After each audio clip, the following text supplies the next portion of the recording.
Okay. Just take that 30 seconds time to go online. So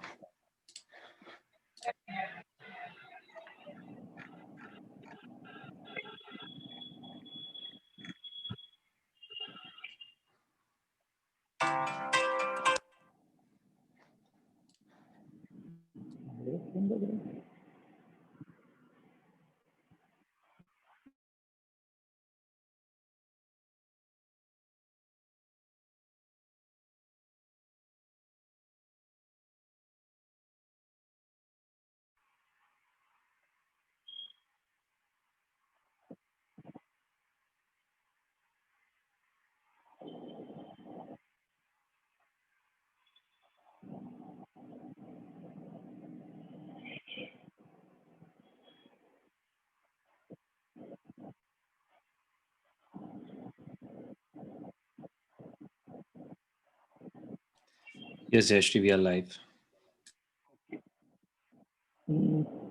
नमो भगवते तस्मै कृष्णाय अद्भुतकर्मणे रूपनाम विभेदेन जगत्क्रीडति यो यतः बुद्धिप्रेरक कृष्णस्य पादपद्मं प्रसीदतु ध्यानासमर्थजीवानां अस्माकं सर्वदा सतः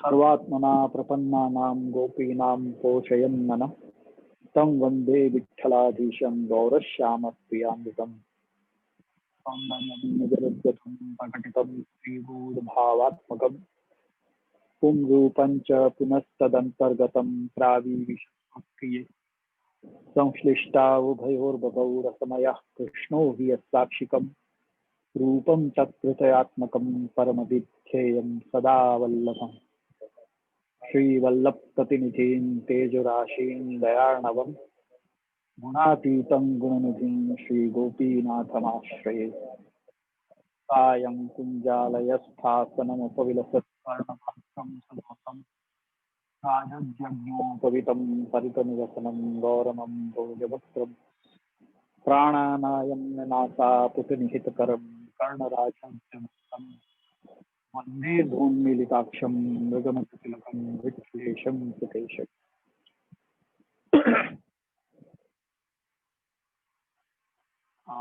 आप सभी या अध्ययन सत्र के विद्यार्थियों को मैं बहुत बहुत स्वागत कर रहा हूँ। अपन निरोध लक्षण में 3 श्लोक तक अपन पूरा कर चुके हैं और आज अपन चौथे श्लोक में प्रवेश करने जा रहे हैं। मतलब प्रवेश कर गए थे, खाली अपन ने अर्थ देखो तो चौथे श्लोक को।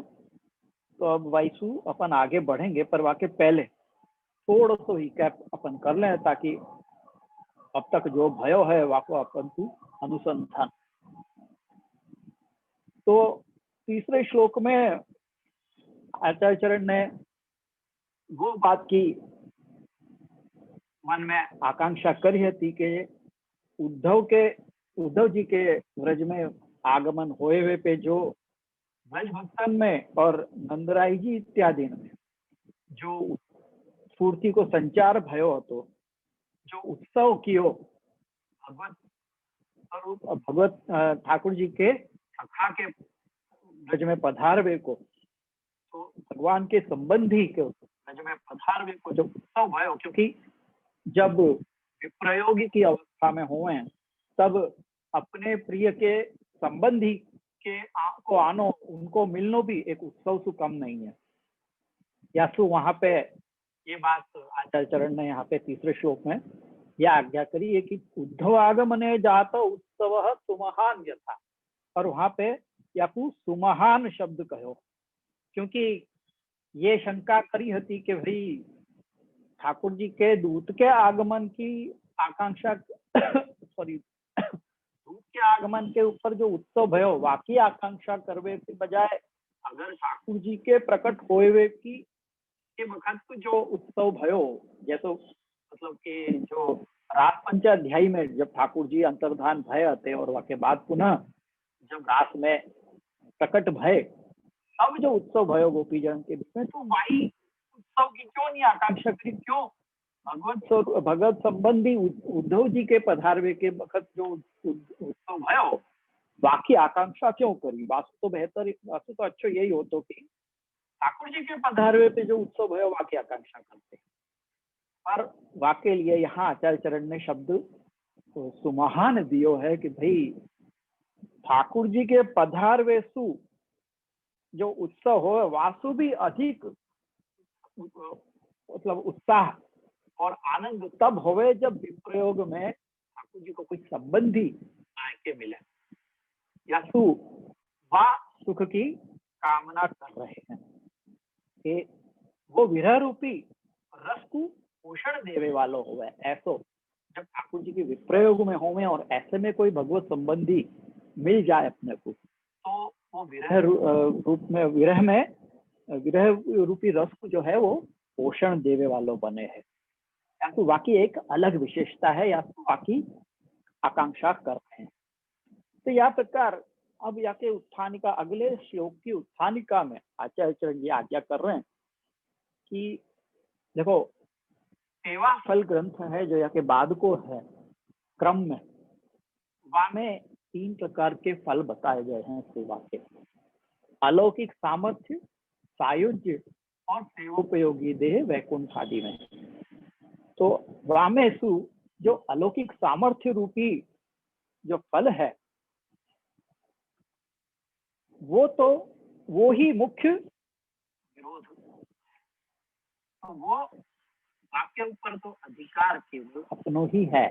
ये आचार्य चरण यहाँ पे थोड़ा सा अपना सौभाग्य मद जता रहे हैं कि अलौकिक सामर्थ्य को प्राप्ति रूप जो मुख्य निरोध है वो तो अपनो ही है। ऐसो जान के वाके साधन को निर्देश प्रार्थना के मिश्रु अपने तक ही सीमित रख रहे हैं और अन्यन के लिए तो यानी मुख्य जो है वो भाव भावन वो अपने लिए है। जहाँ आचार्य चरण ऐसे अपने लिए क्या कर रहे हैं कि वो अपने लिए है, स्वयं के लिए है, और अन्यन के लिए तो अन्य को सीधे सीधो ये नहीं मिल सके जब तक कि ठाकुर जी की कृपा न हो। और ठाकुर जी की कृपा से जब तक कोई महापुरुष के संग की उनके ऊपर कृपा न हो सकता है, क्योंकि ठाकुर जी से साक्षात संबंध बनाए कि तो जीव को सामर्थ्य है नहीं, या तो वह को कोई न कोई दूत चाहिए, कोई वैष्णव, कोई गुरु, कोई महापुरुष वो बीच में होने चाहिए तो ठाकुर जी के संग संबंध बनाया जा सके। बाकी सीधो संबंध बनाए हुए को अधिकार अपनो तो नहीं है। अब जैसे सीधे अपन ये भी बात कह सके ना कि जैसे कोई बड़ो वीआईपी है और वीआईपी को मिलवे के लिए साधारण कक्षा को कोई हो है उनका सीधो जाके मिल सके नहीं, वो नहीं मिल सके। वहाँ बहुत अपॉइंटमेंट लेने पड़ेंगे, बहुत सारे प्रोटोकॉल फॉलो करने पड़ेंगे और पता नहीं वहाँ को मिलेगा भी कि नहीं, यही बात की भी कोई गारंटी नहीं है।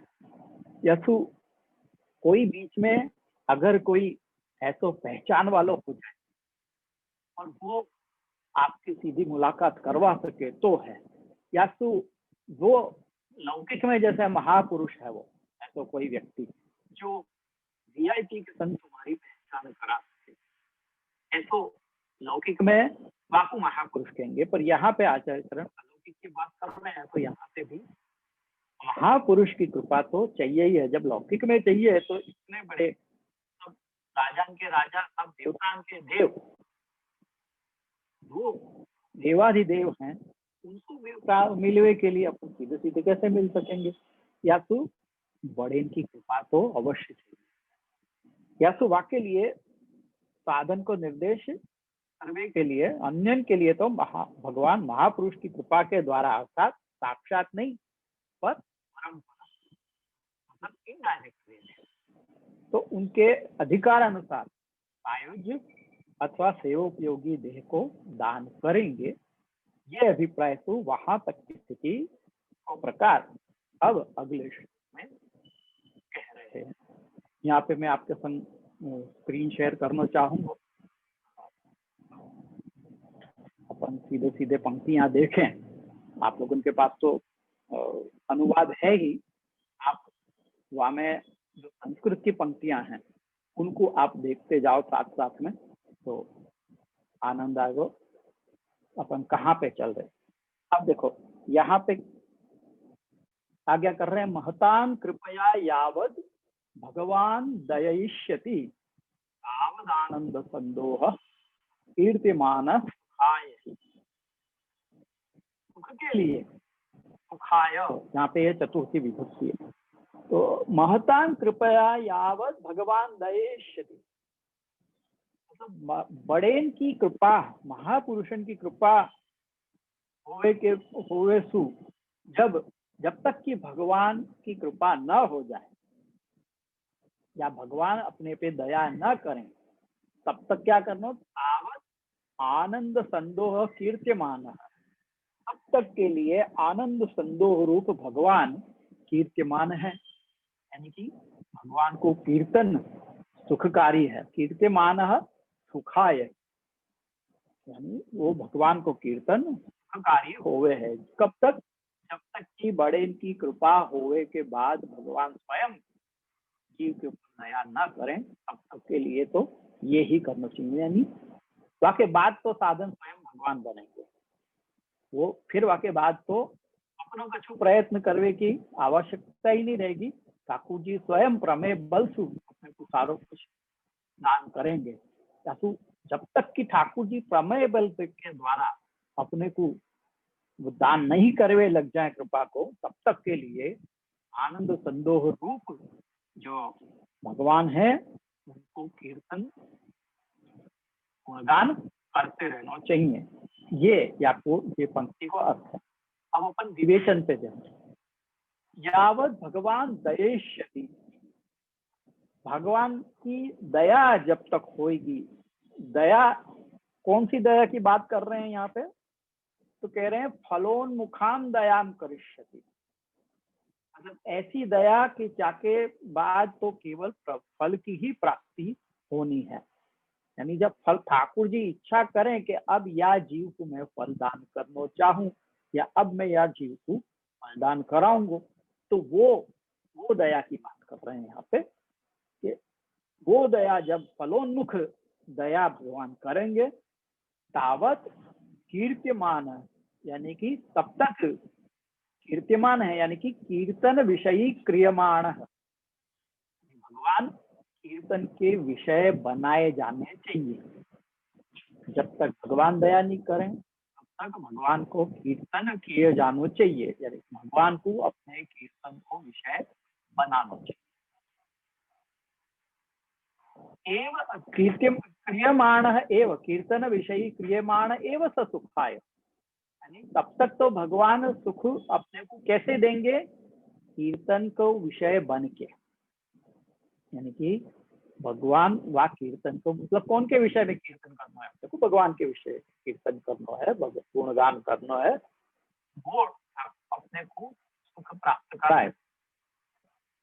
आनंद तो ठाकुर जी के ही श्रेयस में है, तो वो ही दिवाएंगे, पर जब तक आनंद की प्राप्ति नहीं होवे प्रमेय बल के द्वारा, तब तक अपने को भगवत कीर्तन करना चाहिए। ये कहवे को यहाँ तात्पर्य है।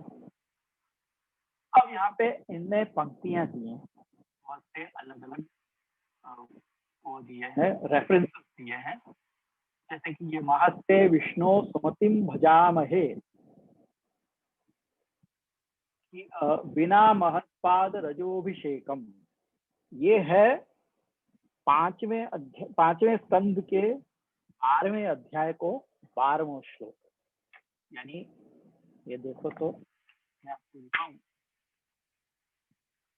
12वें श्लोक को, यानी कि ये है राजा रघुगण को, भरत जो है वो जड़ भरत राजा रघुगण को उपदेश दे रहे हैं, वाके अंदर ये श्लोक आवे है। तो जहाँ ये आज्ञा कर के बिना महत्पाद रजोभिषेकम, वहां पे कह रहे हैं जड़ भरत क्यों कह रहे हैं कि हे रघुगण राजा, ये परमात्मा ज्ञान की प्राप्ति कोई तप वगैरह करवेसु होवे नहीं है, वेदोक्त कर्म करवेसु भी नहीं होवे, प्राणी को अन्नादिक को दान करवेसु भी नहीं होवे है, अतिथि सेवा, दीन सेवा वगैरह गृहस्थोचित धर्मन को पालन करवेसु भी नहीं हुए।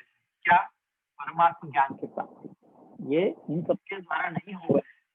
वेद को अभ्यास करवे सो भी नहीं हुए। वैसे ही जल, अग्नि या सूर्य की उपासना वगैरह कोई भी साधन से ये परमात्म ज्ञान की प्राप्ति हो नहीं सकती। तो फिर कैसे प्राप्त हो गए? मात्र केवल महात्मा पुरुष के चरण रज की जो अपनी जात को, अपने स्वयं को नहला देवेसु ही हो गए। यानी कि बड़ेन की, महापुरुषन की चरण रज अपने को जब मिले, उनकी कृपा होवे तो परमात्म ज्ञान की प्राप्ति होवे है। तो यहाँ रघुगण राजा को जड़ भरत को उपदेश। एक मिनट में जल पी लो।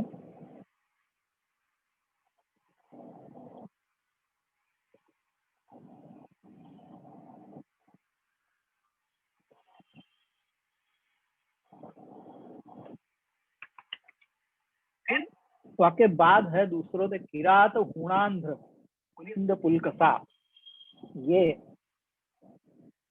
ये है दूसरे स्कंद के चौथे अध्याय में 18वां श्लोक। वो क्या कह रहा है वो भी अपन देखें। बाकी नहीं, किरात, हूण, आंध्र, पुलिंद, पुलकस, आभीर, कंक, यवन, ये सारी नीच जातियां हैं। तो नीच जातियां हैं तथा जो पापी लोग हैं उनको भी भगवान के भक्तन को आश्रय करवे वो भी शुद्ध हो जाए। वो सर्वशक्तिमान भगवान को मैं नमन करूं हूं, ऐसे यहाँ पे शुकदेव जी कह रहे हैं। तो यानी ये नीच जाति के जो हों वो पापी लोगन को उनके भगवान के भक्तन को आश्रय लेवे सु वो भी वो अपने पापों से छूट जाए हैं। यानी भगवान को, जैसे भगवान को आश्रय लेवे से छूट जाए पाप तो वैसे ही भगवान के भक्तन को, यानी कि यहाँ पे फिर वापस महापुरुष की बात हो रही है कि भगवान के भक्त ही महापुरुष हैं। और कौन महापुरुष है? कोई आपके प्रेसिडेंट थोड़ी महापुरुष है। वो कितने महापुरुष है वो तो देख लियो। तो फिर 10वें स्कंद के 10वें अध्याय में देवर्षि में प्रियतम, ये वो प्रसंग है कि जहाँ पे नलकूबर मणिग्रीव के ऊपर कृपा हो रही है ठाकुर जी की उखल बंधन लीला में। तो वहां पे वो जो दो पेड़ हते वो नलकूबर मणिग्रीव हते और उनको उद्धार ठाकुर जी ने उखल बंधन लीला के द्वारा किया। तो वो नलकूबर और मणिग्रीव जो हते वो नारद जी के शाप के कारण पेड़ रूप को भय रहते और नारद जी ने ही आज्ञा कही थी कि जब ठाकुर जी पधारेंगे ठाकुर जी तुम्हारा उद्धार करेंगे। तो वही बात को यहाँ पे ठाकुर जी वही याद करके यहाँ पे आज्ञा कर रहे हैं कि देवर्षि में प्रियतम है। मेरे को वो देवर्षि प्रियतम है।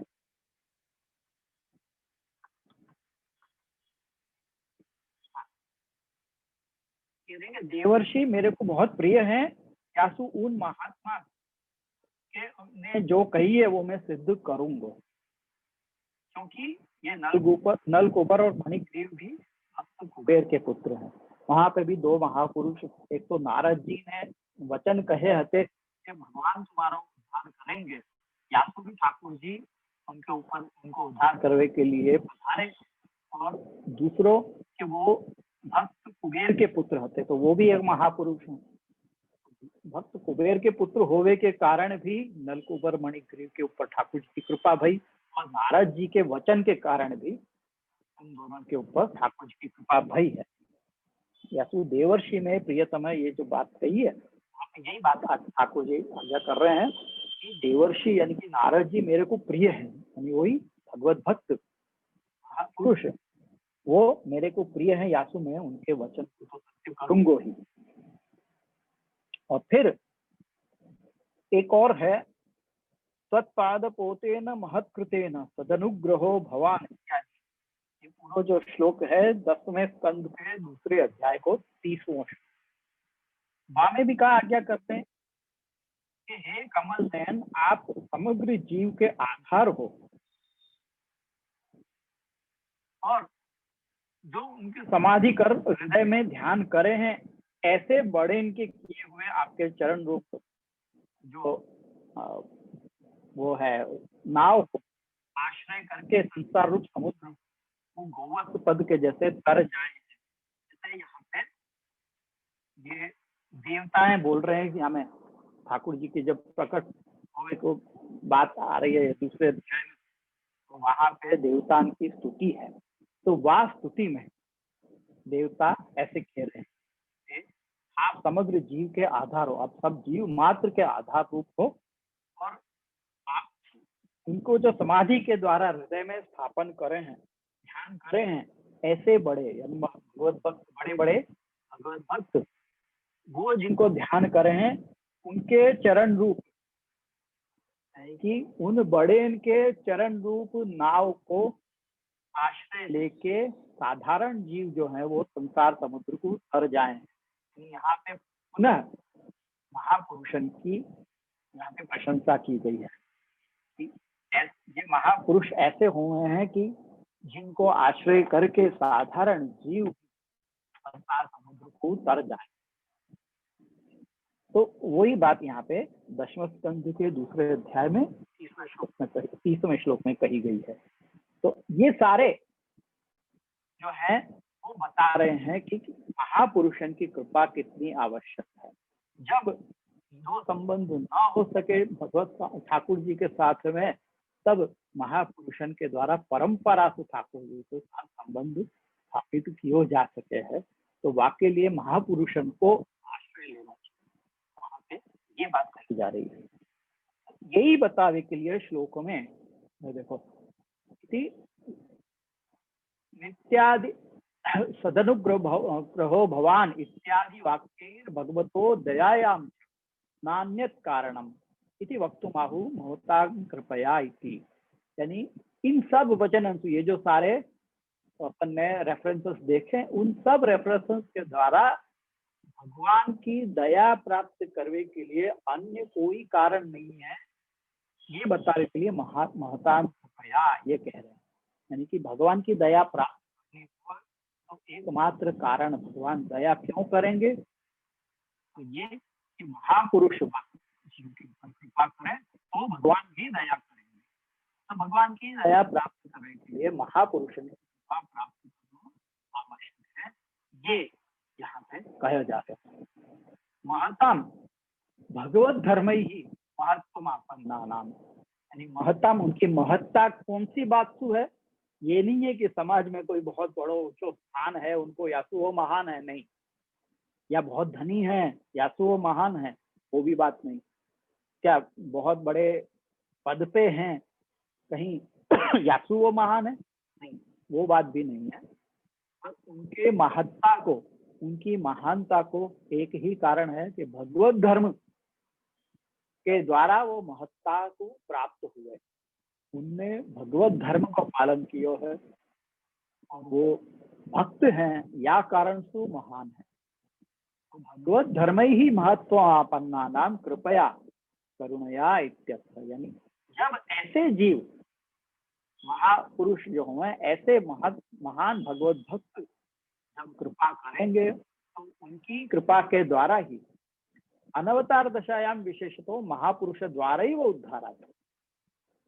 क्योंकि ठाकुर जी जब साक्षात विराजते हुए भूतल पे, तब तो कोई कारण ही नहीं है, फिर कोई और दूसरा कोई साधन ही नहीं है, सीधे ठाकुर जी अपनी प्रमेय बल के द्वारा ही उनका प्राप्त करा देंगे, तो कृपा कर ही देंगे। पर जब अनवतार को दशा, और अभी क्या है, अभी अनवतार को काल है, तो अनवतार दशा में विशेषता, और समय में तो होगा ही, पर अभी अनवतार दशा में तो महापुरुष के द्वारा ही उद्धार है, ये यहाँ पे आचार्य हरिराय जी से आज्ञा कर रहे हैं कि अनवतार दशायाम विशेष तो महापुरुष द्वारा ही वो उद्धार। न इदानीं भक्ति मार्ग से देव निर्वाह का भवति, के द्वारा ये बात सिद्धि कही जा रही है कि इदानीं यानी इस समय कली काल में भक्ति मार्ग के एक वे ही निर्वाहक हैं, वो ही निर्वहन कर रहे हैं, वो ही भार उठावे, भक्ति मार्ग उन्हीं के कंधा पे है। ऐसे भगवत भक्त ही जो हैं वो अपने कंधा पे भक्ति मार्ग को निर्वाह कर रहे हैं। कितनी उत्तम। तो अब वो निर्वाह कर रहे हैं, ऐसी बात कही, तब शंका भी करे है यहाँ पे कि ननु, देखो ननु शब्द आ गया, ननु आया तो समझ लो कि शंका आई। तो कह रहे हैं कि ननु कीर्त्यमाने भगवती फल पर्यंतम श्रवेण कर्मादिषु दुःखमेव इत्याशंका आनंद संभव। ऐसो हमने तो सुनो है कि भगवान को कीर्तन करते रहे में भी कर्म आदि मार्गन के समान कष्ट भी उठाने पड़े। हमने तो ऐसा सुनो है कि भाई भगवान को कीर्तन करते रहे में भी जैसे कर्म मार्ग आदि में बहुत कष्ट उठाने पड़े, बहुत मेहनत करनी पड़े। कर्म मार्ग भी सरल नहीं है। अपन यूं समझे कि कर्म मार्ग सरल है, मर्यादा मार्ग सरल है, तो कोई मार्ग सरल नहीं है। कर्म मार्ग में भी बहुत अपने कुछ पाप हो गए हो तो बाकी लिए प्रायश्चित करना पड़े, और वो भी कैसे कैसे प्रायश्चित करने पड़े हैं कि आप जिनको सुन के ही आपको डर लगे अपने कांपे हृदय के, ओ हो कैसे कैसे प्रायश्चित छोटे छोटे पापन के। मैं आपको बताऊं, एक मतलब छोटे छोटे अपराध भी हो जाए तो उनके लिए बहुत बड़े बड़े, मेरे पास है यहाँ पे,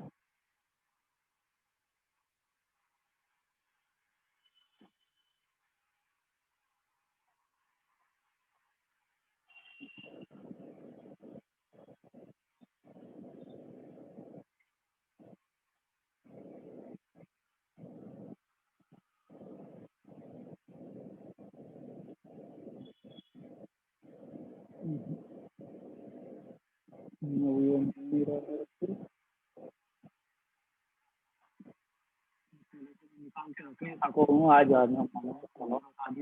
तैयारी में निकाला नहीं, पर मैं अगली बार आपको जरूर बताऊंगा कि छोटे छोटे से अपराध भी हुए तो उनकी क्षमा के लिए बहुत बड़े बड़े प्रायश्चित हमें बताए गए हैं। बड़े बड़े प्रायश्चित सुन के ही अपन को तो कांप जाए हृदय और अपन करवे तो डरें। तो ऐसे क्यों कहवे को तात्पर्य जो शंका कर रहे हैं वो ये कह रहे हैं कि भगवान के कीर्तन करवे में भी बहुत श्रम होगा, तो आप ये कह रहे हैं कि उतने ही कष्ट उठाने पड़े, तो कीर्तन करवे में भी अगर कष्ट उठाने पड़ रहे हैं तो क्या मतलब है। तो वाक्य समाधान के लिए आचार्य चरण यहाँ पे शब्द दे रहे हैं, ये देखो, तावत आनंद संदोह।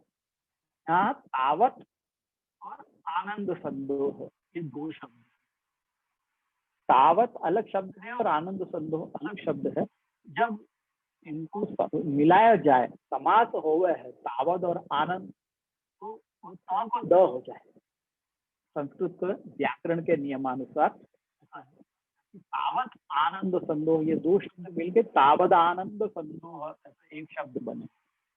तो वो समास है यहाँ पे, तो वो व्याकरण के रूल के हिसाब से वो त को द हो गया। तो यहाँ पे आपको आनंद संदोह ये शब्द नहीं दिख रहा है, पर जो संस्कृत के ये रूल को जाने हैं वो ऐसे ही पढ़ेंगे, तावत आनंद संदोह कीर्तिमाना सुहाय। तो यहाँ पे आनंद संदोह नाम दिया है ठाकुर जी।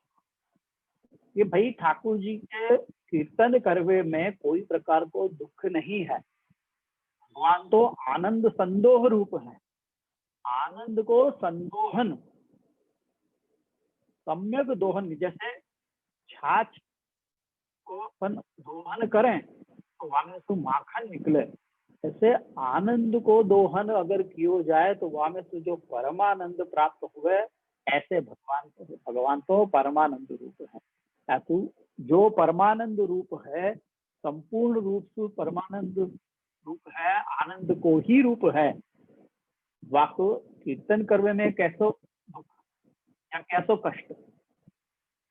भगवत कीर्तन करवे में भगवत गुणगान गाए हुए हैं, कोई प्रकार को दुख कष्ट तो है ही नहीं। भगवान तो आनंद के समुदाय रूप है। भगवतः आनंद समुदाय रूपत्वेन तद्गुणानामपि अभिन्नतया रूप समान योगक्षेमत्वात्। भगवान के गुण भी ऐसे हैं। भगवान स्वयं आनंद के समुदाय रूप है, यानी आनंद घन रूप है, और भगवान के गुण भी भगवान सु भिन्न है, यानी उनसु अलग नहीं है। जैसे साधारण अपन के जैसे मनुष्य हुए हैं, वैसे मनुष्य के स्वयं अलग और गुण अलग हुए हैं, लेकिन ठाकुर जी के स्वरूप में ऐसा नहीं है। ठाकुर जी के स्वरूप जैसे आनंद रूप है, ऐसे भगवान के जो गुण हैं वो भी भगवान सु अभिन्न होने के कारण स्वरूप समान योगक्षेमत्वात्, भगवान के गुण भी स्वरूप समान योगक्षेम दिलावे हैं। जैसे भगवान स्वयं योग क्षेम जीवन को करे हैं, वैसे ही भगवान के गुण भी और भगवान का कीर्तन भी। जैसे तव या में है ना गोपी गीत में, तव कथामृतम तप्त जीवनम कविभिरीडितम कल्मषापहम श्रवण मंगलम श्रीनाथतम भुवि गृह्णन्ति ते भूरिदा जना। आपको जो कथामृत है वामे भी आपके ही समान षडगुण है। जैसे भगवान षडगुण वाले, यश श्री ज्ञान और वैराग्य, ऐसे भगवान की जो कथा है वामे भी भगवान के ही समान ये सारे गुण विराजमान है। ये बात या श्लोक की सुबोध में आचार्य करने पर स्पष्ट रूप से समझाई है कि भगवान के कथामृत जो है वो भी भगवान के ही समान गुण वाली है। तो वही बात यहाँ पे कह रहे हैं कि भगवान के स्वरूप के समान है, वो भी योगक्षेम करावे है। साधन दशायाम अपनी तत्कीर्तनेन आनंद एव भवति। साधन दशा में तो आनंद है ही, पर जब तक जीव साधन दशा में है तब भी भगवान को कीर्तन जब करे है तब तो वो आनंद ही प्राप्त हो गए, अन्य कुछ न। कर्मादि भी रेव दुखम इत्यर्थ। कर्मादि कैसे हुए हैं? जैसे अपन कहीं अपन कुछ अपराध भयो है या कोई पाप भयो है तो अपने को प्रायश्चित करना पड़े है। मतलब आप व्रत करो और उपवास करो, दान दो, स्वर्ण को दान दो, गाय को दान करो, न ये सब चीजें अपन को कोई कहवे आज के जमाने में ये सब करो तुम, तो कैसे रोना आवे, कितना दुख हो रहा है। आपको इतना सब खर्चा करना पड़ेगा, इतना कष्ट उठाना पड़ेगा, तो ये बात वो दुख हो तो जब अपन को करना पड़े तब तो दुख हो। आपके बाद जब फल रूप जो भी होगा हमें सुख मिलेगा, लेकिन करते समय तो अपने को दुख ही हो गए है ना। ऐसे ही यहाँ पे बता रहे हैं ठाकुर जी के गुणगान करवे में, कीर्तन करवे में, वो तो साधन दशा है। साधन दशा में भी आनंद ही प्राप्त करा, आनंद की तरह वो दुख नहीं देवे है। अथु अतएव अवगत भगवत कथा रस परीक्षित एतदर्थकमेव श्रोत्रम मनोभिरामाद इति गुणानुवाद विस्तृतम उक्तवान्। दशम स्कंद के जो प्रश्न अध्याय है वहां में परीक्षित जी ने कही कि तर्षैरुपगीयमानात् भवौषधात् श्रोत्र मनोभिरामात् कौत्तम श्लोक गुणानुवादात् पुमान् विरज्येत विना पशुघ्नात्। कि आप तो मेरे को ठाकुर जी की कथा अवश्य कहो, क्योंकि दशम स्कंद के दूसरे अध्याय को चौथा वामे कह रहे हैं कि वो कोई पशु नहीं होगा, पशु को घात करे वालो, पशु को मारने वालो ही होगा कि जो भगवान के गुणानुवाद से कभी विराम नहीं। भगवान को गुणानुवाद तो इतना आनंददायक है कि वाकई में कभी कोई को विराम चाहिए ही नहीं होवे। ऐसो निर्दोष भक्त जाके सारी तृष्णाएं निवृत्त हो चुकी है। निवृत्त तर्षैर उपगीय माना, वो ही या संसार रूपी रोग के लिए औषधि रूप कथा अमृत को पान सदा करतो रहना चाहे को। निवृत्त तर्षैर उपगीय माना भवौषधात् श्रोत्र मनोभिरामा।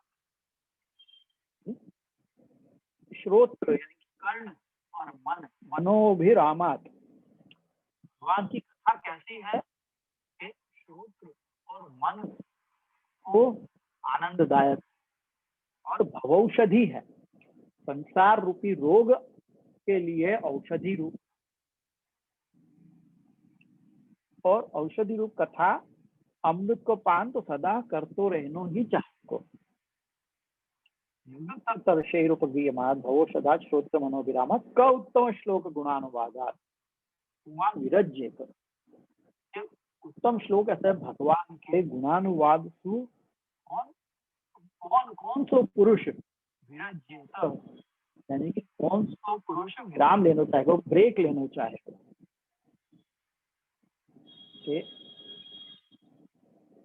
या तो यहाँ पे ही शब्द जो दियो है उत्तम श्लोक गुणान पुमान विरज्येत विना पशुघ्नात, तो यहाँ पे जो ही शब्द दियो या श्लोक के अंदर, मतलब वहाँ पे निरोध लक्षण के जो श्लोक है ही, ये ही कारण बता रहा है। कीर्तिमाना क्यों भगवान को कीर्तन सुखकारी है, ये ही जो है वो निश्चयात्मक बता रहा है। तो या कोई कारण है, हम क्यों ऐसे कह रहे हैं कि भगवान को कीर्तन सुखकारी है, तो ये देखो परीक्षित ने क्या कही है। ये सब के कारण हम कह रहे हैं कि भगवान को जो आनंद संदोह जो भगवान है उनको कीर्तन सुखकारी है। ये ही इति युक्तोयम अर्थ, हम जो कह रहे हैं वो युक्त बात है, योग्य बात कह रहे हैं। कीर्तन विषय से आनंद संदोह रूपत्व से युक्तत्व। कीर्तन विषय कौन है? भगवान। कीर्तन के विषय कौन है? भगवान। और वो कैसे हैं? आनंद संदोह रूप है। तो जब कीर्तन के विषय भगवान स्वयं आनंद संदोह रूप हैं, तो उनको कीर्तन सुखकारी ही होगा, ये बतावे के लिए ही ये जो शब्द यहाँ पे दिए होता है। जहाँ पे भी ही यानी छोटी ई की मात्रा है, बड़ी ई नहीं, छोटी ई की मात्रा जहाँ आवे है, तो वहाँ ये समझ दो कि यहाँ पे अपनी बात को योग्य प्रमाण के साथ आचार्य कह रहे हैं, तभी यहाँ पे ये शब्द दिए गए। अब प्रमाण कोई बात नहीं कही है, यहाँ में ये सारे प्रमाण अपन को मिल गए कि जैसे यहाँ पे परीक्षित ने कही है कि कौन ऐसा हो कि जो ठाकुर जी के गुणगान सु विराम लेना चाहता।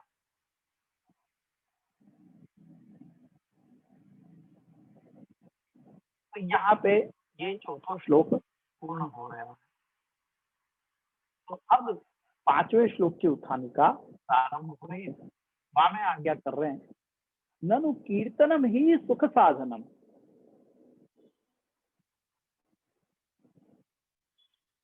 तत्र महता कृपया इति को वा आग्रह यथा कथंचिदपि कृतं तत् तथा इति प्रश्नेन इत्याहु महता कृपया इति।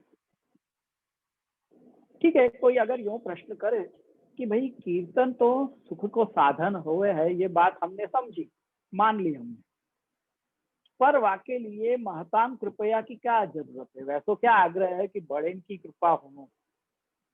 तत्र महताम कृपया किसी को बा आग्रह, तो भाई क्यों आप यूं कह रहे हो कि बड़े महान पुरुषन की कृपा होने के लिए आवश्यक है? हम सीधे सीधे कीर्तन ही क्यों ना करेंगे? था कथंचित अपि कृतम तथा, कैसे भी करो, भगवान को कीर्तन आनंदकारी होवे है तो वही करो ना, के लिए महापुरुषन की कृपा की क्या आवश्यकता है?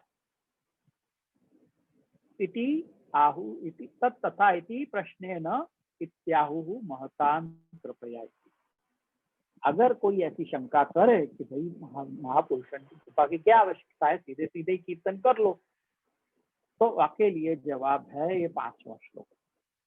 तो क्या मैं आज्ञा कर रहे हैं, महतां कृपया यद्वत् कीर्तनम सुखदम सदा, न तथा लौकिकानां तु स्निग्ध भोजन रुक्षवत्। कि महापुरुषन की कृपा से ज्या प्रकार को कीर्तन सदा सुखदायी होवे है, वैसो प्रकार को लौकिक में नहीं आवे।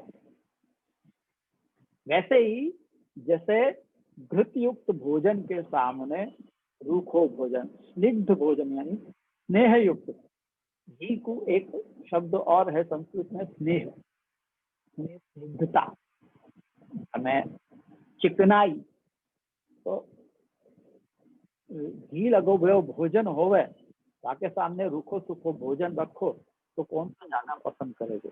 ये आज की बात मत करियो हो, कोई डाइटिशियन की बात नहीं है यहाँ पे। डाइट पे जो है वो तो सीधे रूखो सूखो भोजन ही पसंद करेंगे, पर ये एक जनरल जीभ के स्वाद की बात है कि अगर कोई को भूख लग रही है और वहाँ के सामने रूखो भोजन रखो हो और एक तरफ स्निग्ध भोजन होवे, घृतयुक्त भोजन होवे, तरल पदार्थ हो, मतलब तरमाल होवे, तो कौन सा पसंद करेगा। ऑफकोर्स तरमाल खानो ही आदमी पसंद करेगा। यासु जहाँ पे कह रहे हैं कि बड़े की कृपा भी वैसे ही है, बड़े की कृपा के द्वारा कीर्तन गुणगान करनो और एक बिना बड़े की कृपा के कीर्तन गुणगान करनो, या में वैसे ही फर्क है, वैसे ही अंतर है जैसे कि रूखे सूखे भोजन और चिकनाई युक्त भोजन होवे। और या को विवेचन हम देखें, यद्वत यथा महता महापुरुषाणाम कृपया करुणया लोक विलक्षणानां भगवत संबंधिनां कृपया निरुपधि पर दुख प्रहाणेच्छया सदा काल अपरिच्छेदेन कीर्तनम सुखदम तापत्रय निवृत्ति पूर्वक परमानंददायकम निरोधजनकम वा तथा लौकिकानां लोक संबंधिनां महापुरुष द्वारा अभगवत शरणागतानां न, यानी यहाँ पे कह रहे हैं कि जिस प्रकार से जो लोक सुविलक्षण यानी एक्स्ट्राऑर्डिनरी, लोक विलक्षण का मतलब है एक्स्ट्राऑर्डिनरी, ऐसे जो भगवत संबंधी महापुरुष हुए हैं तथा महापुरुषाणाम कृपया करुणया लोक विलक्षणानाम भगवत संबंधी नाम कृपया, ऐसे जो महापुरुष जो लोक विलक्षण हुए हैं उनकी कृपा करुणा के बिना कोई उपाधि को के दुख दूर करने वाला सदा एक सौ आनंद देवे वाला कीर्तन सद होवे है। यानी बड़े की कृपा के द्वारा जो कीर्तन को सुख प्राप्त हुए है वो कैसे हुए है, निरुपधि पर दुख प्रहाण इच्छा, बिना कोई उपाधि के, यानी बिना कोई उपाधि, यहाँ पे कोई वो यानी कि शरीर में या मन को होने वाली व्यथा की बात को उपाधि नहीं कह रहे हैं। यहाँ पे उपाधि को अर्थ है कोई भी प्रयोजन के बिना दूसरे के दुख को दूर करवे को जो सामर्थ्य कीर्तन में हुए हैं, कीर्तन में जो प्रकार को आनंद हुए हैं, वैसो तीनों ही प्रकार के दुखन को निवृत्त करावे वालों आनंददायक और निरोधजनक हुए हैं, वैसो लौकिक और लोक संबंधित जन के द्वारा जो कि भगवान की शरण ग्रहण न किए हुए हैं उनका कीर्तन सुखदायी नहीं, क्योंकि वो केवल संसारासक्त जन के द्वारा प्राप्त कीर्तन हुए हैं। आप देख लो कि कोई अपन ठाकुर जी के सन्मुख भाव सहित कोई कीर्तन कर रहा हो और वहां के सामने कोई शास्त्रीय गायक है या कोई बड़ो भजन गावे वालों कोई बहुत पैसा लेके वो जो कार्यक्रम करे हैं उनके गान करवे में, उनके गुणगान कीर्तन आदि करवे में क्या सुख है, और एक ठाकुर जी के सामने भाव सहित कोई कीर्तन करो है तो वो दोनों के बीच में क्या, जो पैसा लेके और बड़े बड़े कार्यक्रम कर रहे हैं और बहुत जिनको नाम है वो उनमें अधिक होंगे, हाल उनको बढ़िया होगो, सब कुछ अच्छो होगो, लेकिन उसमें सब होते हुए भी सुंदर कान को तो अच्छा लगेगा ही, सुंदर संगीत को संगीत के रूप में तो वो अच्छो ही लगेगा, परंतु आपके अंदर वो भाव आपको महसूस नहीं होगा, वो अनुभव आपको नहीं होगा। जैसे कि अष्टछाप के कीर्तन करने वाले जो कीर्तनिया होंगे उनको कीर्तन आप सुनोगे तो वहां में आपको अधिक आनंद आएगा, क्योंकि वो भाव सहित गा रहे हैं। तो जो वो कैसा है कि कोई भी प्रकार की उपाधि रूपधि दुख प्रहाण इच्छया, जो बिना कोई उपाधि, बिना कोई प्रयोजन, ये प्रयोजन से नहीं गा रहे हैं, ये प्रयोजन तो कीर्तन नहीं कर रहे हैं, ये प्रयोजन तो भगवत गुणगान नहीं कर रहे हैं कि आपको पशु प्राप्त हो श्रोता के पास हो, ये प्रयोजन तो नहीं कर रहे, केवल सामने वाले के दुख दूर करने भगवत गुणगान करके, ये एकमात्र आपको हेतु हो, तो वो ऐसो कियो भयो गुणगान कीर्तन जो है वो सदा ही अधिक आनंद देवो मनुस्मृति आके की, जो कोई उपाधि के साथ, कोई प्रयोजन के साथ आपको करा। भगवत कथा भी यदि कोई प्रयोजन के साथ की जा रही है तुम्हारे सामने, तो ऐसी कथा आपको फलदायी नहीं होगी। निष्प्रयोजन हो कि केवल भगवत गुणगान करने के लिए और भक्ति को सुख दान करने के लिए यदि कोई करेगा, तो वहां में अधिक आनंद आएगा बनस्पति आके कि जो कोई प्रयोजन के साथ। ये दोनों में वही अंतर है जैसे कि रूखे सूखे भोजन में और घृत युक्त भोजन में। मेरे ख्याल से आज अपन यहाँ पे रखें, ताकि अगर कोई को कुछ प्रश्न आदि हो, 1-10 मिनट वाक्य में भी मेरे को देने हैं, और दूसरी मेरे को कल के लिए भी आप लोगों को बताना है, अनाउंसमेंट करनी है। कल तो अपने क्लास होगी नहीं, ये बात भी मैं आपको पहले से बता दे रहा हूँ, क्योंकि कल सर्वोत्तम, ये अपने सर्वोत्तम पुरुषोत्तम सहस्त्र नाम को अपन पाठ करने वाले हैं, और वहां में 1-1.5 घंटा निकल जाएगा। तो वाके बाद अपने फिर ठाकुर जी की सेवा वगैरह सब कुछ हो गए है। यहाँ पे तो शाम है, लेकिन अपने देश से बाहर जो है वो पहुंचेंगे, और फिर वापस क्लास में भी शाम को वापस 2-4 घंटा के बाद में क्लास में हाजिरी देना ये थोड़ा मुश्किल हो जाएगा, या फिर सबके लिए ही मुश्किल हो जाएगा, क्योंकि 1-1.5 घंटा यहाँ में देंगे, उसके बाद कुछ दूसरे दिन की तैयारी जो यहाँ पे होंगे वो दूसरे दिन की तैयारी करेंगे, और फिर वापस शाम को ये अध्ययन के लिए तैयार हो जाएं, वहाँ में थोड़ी सी कठिनाई होगी। या फिर कल अपन क्लास नहीं रख रहे हैं, तो कल अपन केवल ये भगवान नाम लेंगे, और वाके लिए आप लोग क्या क्या तैयारी करनी है वो मैं पहले बता तो चुका हूँ, पर अभी वापस मैं बता दे रहा हूँ आप लोगों को कि एक तो आपके पास सत्संग में आप जो चित्र रखो हो ठाकुर जी को, वो आप रख लो बिना पूछताए। वो चित्र जो केवल आप लोग सत्संग में आप रखो हो, ये आपको पता है कि नहीं, ये आपको बता दूं नए लोगों को जिनको नहीं मालूम है कि सत्संग को ये एक तरीका होवे है कि अपन ठाकुर एक सत्संग के समय भी ठाकुर जी को चित्र अपन सामने रखें, और वहाँ के सामने बैठ के ही अपन सत्संग करें। वो ठाकुर को पुष्टाए हुए चित्र नहीं होवे, पर वो सत्संग के लिए होवे है। तो वो चित्र आप ऐसा कोई चित्र सामने रख लो, और आप एक छोटी चौकी रख लो जाके ऊपर वो चित्र को पधरा सको, बाजोट जाको कहना, वो आप सामने रख लो, वहाँ के ऊपर एक सुंदर वस्त्र बिछा लो, वहाँ के ऊपर वो चित्र पधरा दो, और अपने पास तुलसी जी की पत्ता दल रूप में वो आप इकट्ठे एक ढगला ढेर करके अपने पास रख लो। और अगर वो नहीं मिले तो आप फूल की पत्तियां करके भी रख सको हो, तो वो रख लो। और एक स्वच्छ आसन हो आपके बैठने के लिए सामने, तो आप आके ऊपर सुखासन में बैठ सको। ऐसे जो लोग नीचे जमीन पे नहीं बैठ सके हैं कोई कारण से, वो भले कुर्सी पे बैठ जाएं, पर एक आसन अपने जाके ऊपर अपन बैठ के भोजन आदि न किए हुए ऐसो शुद्ध साफ आसन हो वो बिछा लो, और वाके ऊपर बैठ के आप करो। जहाँ मैं शुरुआत के जो श्लोक हैं वो बोलूंगा, जहाँ तक कि अपन एक एक नाम के ऊपर नहीं आ जा रहे हैं। जैसे कि पुरुषोत्तम सहस्त्र नाम में सबसे पहलो नाम प्रथम स्कंद को श्री कृष्ण याद है, वहां से अपन शुरू करेंगे।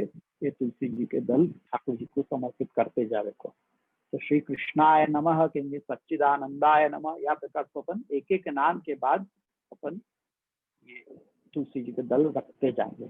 तो आपके पास ये सारी चीजें होनी चाहिए, एक चित्र और बाजोट होना चाहिए, आपके ऊपर बिछावे के लिए वस्त्र होना चाहिए, आपके ऊपर चित्र पधराव, आपके पास तुलसी जी के दल होने चाहिए, और या फिर आपके पास फूल के पत्ती वगैरह, और आपके बैठने के लिए एक आसन, शुद्ध आसन, या के ऊपर आपने भोजन आदि न किए हो और केवल पाठ के लिए आप लोग वापरते हो, ऐसा आसन आपके सामने रख के और आप लोग इतनी तैयारी के साथ आप बैठो और फिर अपन पाठ शुरू करेंगे। पाठ में एक घंटा जितो समय लग जाए वो, और वहाँ के बाद जब सब नामावली पूर्ण हो जाएगी फिर वापस तो हमें फलश्रुति है ताको भी पाठ मैं कर दूंगा, और वहाँ के बाद अपन फिर बिता देंगे। ये क्रम रहने वाला है, तो वहाँ तैयारी के साथ आप लोग बैठिए। तो अब अपन यहाँ पे नाम ले रहे हैं, तो अपने भागवत भाई को कहूँगा कि आप सबको अनम्यूट करें और जिनको दिक्कत प्रश्न आदि हो तो मैं आगे करें।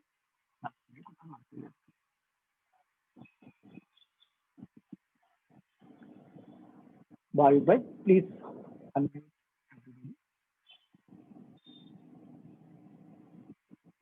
मैं यहाँ देख लूँ शायद कोई फेसबुक पे भी अगर कोई प्रश्न आदि हो तो।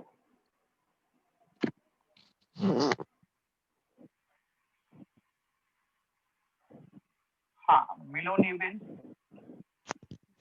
दंडवत प्रणाम जय जय श्री। हाँ आशीर्वाद बोलो। મારે એક પ્રશ્ન હતો, બહુ બેઝિક ક્વેશ્ચન છે કે જે 3 ફળ છે અલૌકિક સામર્થ્ય, સાયુજ્યમ અને વૈકુંઠાદિ, તો એમાં જે અલૌકિક સામર્થ્ય અને તનુત્વ સિમિલર કે અલગ? અને હા એ જ છે તન્વત એ જ છે અલૌકિક સામર્થ્ય. અને થોડું 3 ફળ સાયુજ્યમ એટલે કે એ છે ને એ પછી પાછું એક જુદું ગ્રંથ થઈ જાય છે, સેવાફલ ગ્રંથ જ્યારે આપણે લેશું ત્યારે એમાં હજી ચોક્કસ થઈ જશે. ફિલહાલ તમને સમજવું હોય તો એ સેવાફલ ગ્રંથમાંથી તમે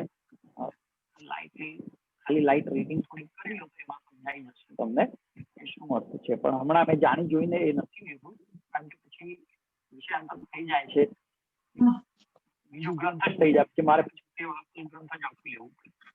એટલે એના આપણે એટલે મેં હમણાં તો આના કોન્સન્ટ્રેટ કર્યું છે, તો જી જી જી. તમે પણ પછી એમાંથી કરી શકશો, સમજી શકશો. આભાર. દંડવત પ્રણામ જય જય શ્રી.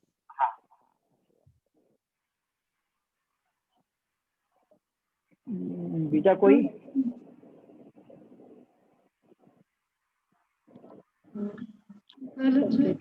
મને ખબર હતી કે આ પ્રશ્ન ઉપર જરૂર આવશે કે સેવાફલ શું છે માટે. આપણે પછી જયારે સેવાફલ કરીશું ત્યારે સ્પષ્ટતા થઈ જશે એની અંદર. હા કેતકીબેન બોલો. દંડવત પ્રણામ જજે. હા આશીર્વાદ. થોડું જરા આજે somehow ખબર નહીં સાઉન્ડ ક્વોલિટી બહુ બ્રોકન હતી. મને જે બહુ ઇશ્યુ છે કે બધાને હતો મને આઈડિયા નથી આવતી, પણ એટલે મેં જાણી જોઈને हमारे बीच में बहुत सारे दर्शक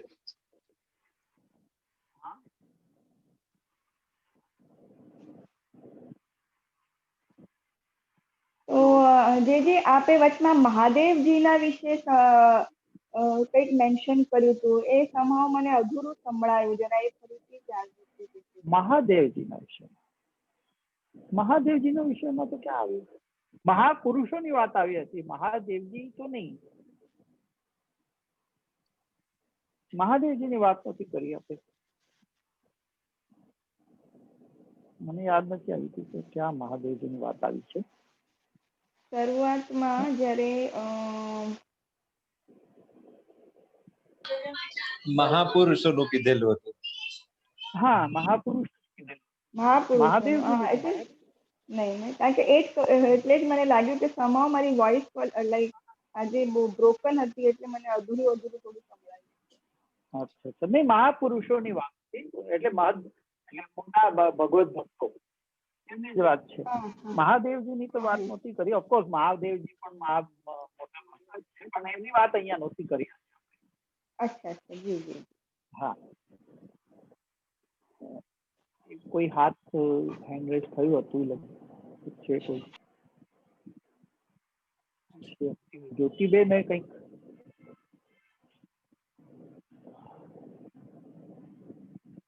જ્યોતિબેને હાથ ઉપર કર્યો હતો. હા, અહીંયા કોઈ છે. કે લોકોને નથી સંભળાયું આજે બરાબર? હા વિપુલભાઈ, તમને અવાજ આવ્યો તો બરાબર? હા, જે અવાજ આવી રહ્યો હતો પણ બ્રોકન અવાજ હતો થોડો. જ્યારે આપ અમુક એંગલથી પરફેક્ટ અવાજ આવતો હતો, આપ જરા આગળ પાછળ થતા હતા તો અવાજ તૂટતો હતો. જે આજે મેં તો આજે આ એરપોર્ટ લગાવી રાખ્યા છે એટલે કોઈ જાતનું. હા, હમણાં એક્ઝેક્ટલી હમણાં આપ કહી રહ્યા છો તો એકદમ સુંદર રીતે અવાજ આવે છે. ત્યારે આપણે શ્લોક વાંચવા જતા હતા ને, તો ત્યારે કોઈ વખત પતલો અવાજ, બ્રોકન અવાજ એવી રીતના આવી રહ્યો હતો. ભાવિકભાઈ, could you look into it? કે શું કારણ હોઈ શકે? हाँ जी, चेक करने को. Yes, Venkatesh, you want to ask something? Yes, Swami. So you said that to have bhakti or kirtan with the blessings of Mahapurushas is better than doing it on our own. Okay, but how does one get that? One has to look for it and keenly observe people like to. कौन मानता है कौन नहीं, उसके लिए भी एक अलग उसका गाइडलाइंस है. Okay. लेकिन उन सब गाइडलाइंस को देखते हुए हमको ऑफकोर्स ये जलवेद जो ग्रंथ है उसमें यही बताया है कि कौन से वक्ता हैं उनका सुनना चाहिए. तो for those guidelines will have to refer to Jalved ग्रंथ. कौन है ऐसे जिनका संग करना चाहिए? आचार्य चरण ने तो आज्ञा करी है कि तदीयजन भगवदियों का संग करो. अब वो भगवदियों को ढूंढना पड़ता है, ऐसे तो मिलते नहीं है. तो we have to keep an eye on, like keep a watch. So I have such people. I have a controversial question then. Follow up. Should Pushti Margi, a person who has done Brahm Sambandh or person who has done Sharanagati, surrenders the fact that it is Thakurji's duty to send me a person who blesses me with this and I'll just do Kirtan till then with Purna Sharanagati. Is that okay? No, not at all.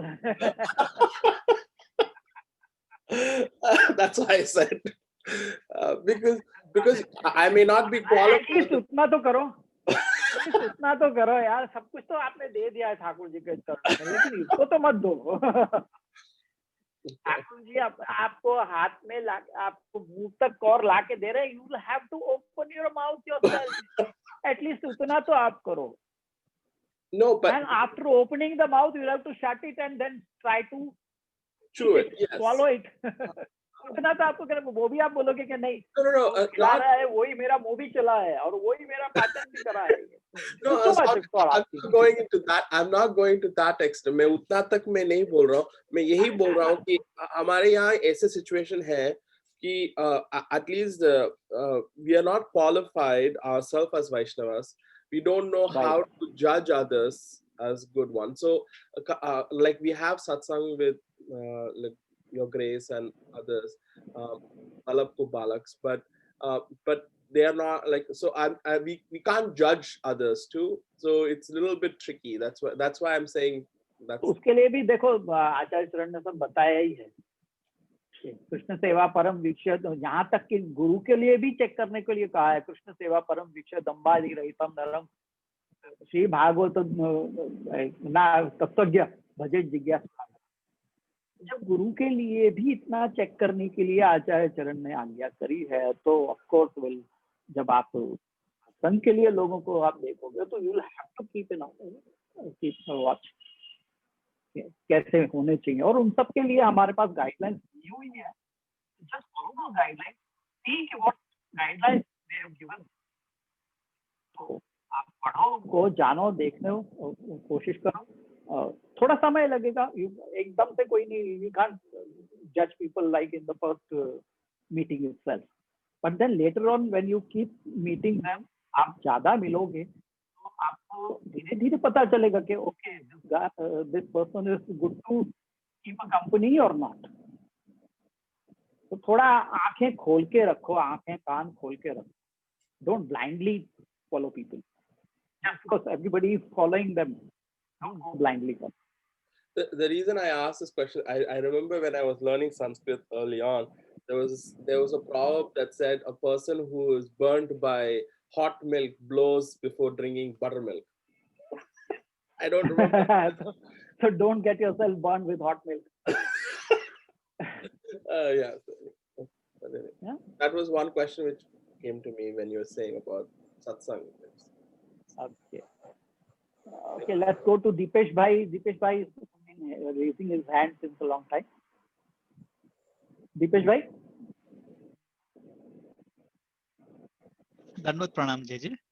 हाँ आशीर्वाद। हाँ वही question वही था कि यहाँ जो महापुरुष की जो बात हो रही है ना, वो महापुरुष की जो बात है वो जलभेद ग्रंथ भागवत का जो प्रथम स्कंद में जो बात की है वो, और शिक्षा पत्र में जो बात की है कि कौन से शिक्षा पत्र में, हाँ, तो वो ही रेफरेंस की यहाँ बात कर रहे हैं ना, वो मेरा वही क्वेश्चन था। तो और दूसरा उसमें ये भी है कि महापुरुष तो शायद बहुत सारे होंगे ही, डाउट नहीं है उसमें, लेकिन अपना स्वभाव के अनुरूप कौन सा आपका पोषण कर रहा है जो महापुरुष जो भी है, क्योंकि ऐसा नहीं है कि क्योंकि सात्विक राजस तामस को अगर देखे अपनी खुद की प्रकृति को, नहीं कि वो भगवदीय की और महापुरुष की प्रकृति को देखने की बात नहीं है, तो अपने में कौन सा खुद की प्रकृति में कौन सा जो महापुरुष है जो आपको पोषण दे रहा है, तो वो यहाँ तो आपको अपने आप इंट्यूशन हो जाएगा। हाँ, એમ પણ આપણે કોઈની પણ કંપની કોઈનું પણ આપણે કોઈની તરફ વધારે આપણું મન ખેંચાય છે, એ બધું એ જ બતાવે છે કે આપણે અધિકારી એના છીએ। હા, એટલે ઠાકોરજી પણ આપણને એ ઇશારો કરી જ દે છે અને કોની પાસે આપણા શંકાઓનું સમાધાન થાય છે મનથી, એ પણ આપણને ઇન્ટ્યુશન થઈ જાય। હા, આપણું મન કહી દે છે કે આ બરાબર છે, પણ એનો મતલબ એમ નથી કે દરેકની પાસે આપણે શંકા લઈને એકની એક શંકા લઈને જાઓ ને દરેકને ચેક કરો, એ પણ ના હોવું જોઈએ। એ તો તમારે ચેક કરવામાં જ આખો જીવન નીકળી જશે। we'll have to એક લાઈન ખેંચવી પડશે, બોર્ડર લાઈન। હા, અહીંયા સંતોષ થઈ ગયો, સમાધાન થઈ ગયો, હવે ત્યાં જ આપણે જવું જોઈએ। આપણું મન આપણને ઇશારો થઈ ગયો છે, બહુ અઘરું નથી એ વસ્તુ। ઓકે, જય દંડવત પ્રણામ। હા બોલો। હા, એટલે કારણ કે હમણાં હવે લોકો આવી રીતના ચેક કરતા થઈ ગયા છે કે પોતાને કેવી આજ્ઞા જોએ છે ગુરુદેવ પાસેથી કે મહાપુરુષ પાસેથી, કે હું સેટિસ્ફાઈડ થાઉં આપનાથી તો ઓકે, અધરવાઇઝ આગળ હા જ્યાં મને સગવડિયો ધર્મ થઈ ગયો છે કે હવે જ્યાં મને સગવડ જ્યાં સારી લાગે કે હવે આ મારા મનનું થઈ રહ્યું છે, નથી મળતો ત્યાર સુધી બધાને પૂછાશ કરવાનું। એવું હમણાં હવેના જમાનામાં એવું થઈ ગયું છે। બાકી દ્રઢ આશ્રય અને દ્રઢ નિષ્ઠા રાખીને એક જ એટલે આપણે જ્યાં આપણે કીધું એવી રીતના અંતર જ્યાં માને ત્યાં આપણે ફોલો કરીએ તો ખરેખર આપણા દરેક સવાલના જવાબ મળે છે ને આપણે ઉત્તરોત્તર પ્રગતિ થાય ધર્મના માર્ગમાં। બરાબર। હા, જે એક બીજો પણ પ્રશ્ન હતો કાલના યજ્ઞ આપણે જે કહી રહ્યા છો, તુલસી દલ એટલે દલ या सिंगल पत्तू पण चले? દલ હોય તો વધારે સારું। અચ્છા, પછીથી એમનો જ્યારે આ થઈ જશે પછીથી એમનો વિનિયોગ કેવી રીતના કરવાનો છે? જલમાં પધરાવી શકો છો અથવા તો સુકાવીને તમે વાપરી શકો છો। અચ્છા, સુકાવીને વાપરી શકાય ને? ભલે, હાજી. એને સુકાવીને ચૂરું કરીને એને તમે વાપરી શકો છો ઠાકોરજી પ્રસાદી. હા હા હા, બિલકુલ. હા હા, હાજી. હવે આપણે આશ્રયનું પદ લઈએ. વિજયભાઈ, તમે हाँ जी, दंडवत प्रणाम जी जी. दृढ़ चरण केरो भरो. शिवरंजनी. हाँ जी. दृढ़ चरण केरो भरोसा. श्री वल्लभ नख चंद्र छटाभिन. श्री वल्लभ नख चंद्र छटाभिन. सब जग माज अंधेरो. भरोसो दृढ़ चरण केरो. साधन और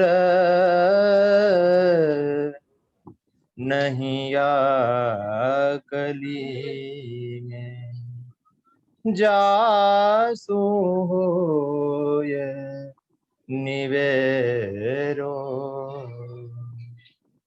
सूर कहा कहे द्विविध आंध्रो. सूर कहा कहे द्विविध आंध्रो. बिना मोल को चेरो. भरोसो दृढ़ चरण केरो.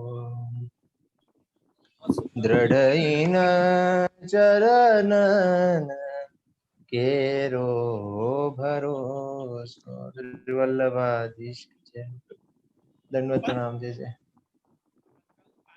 के लिए मिले शाम को 4:45 बजे आप लोग आना. अभी तो थोड़ी सी प्रिपरेशन वगैरह करने के लिए 5 बजे शाम शुरू करेंगे और कल शाम को मिले. प्रणाम. दंडवत प्रणाम जय जय. प्रणाम जय जय. जय जय. बीरवा बोलो છો जय जय.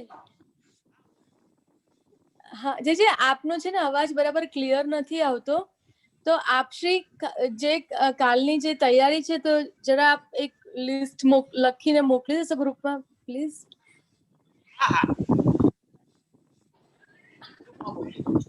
હા જી જય જય, અમે પણ બી તૈયાર સવારના તૈયાર થઈ જઈશું. સારું લાગે. સવારના 4:30 વાગે તમને ઉઠીને કરવું પડશે. જે કાલે 5 વાગે ને સરસ સમય છે ને.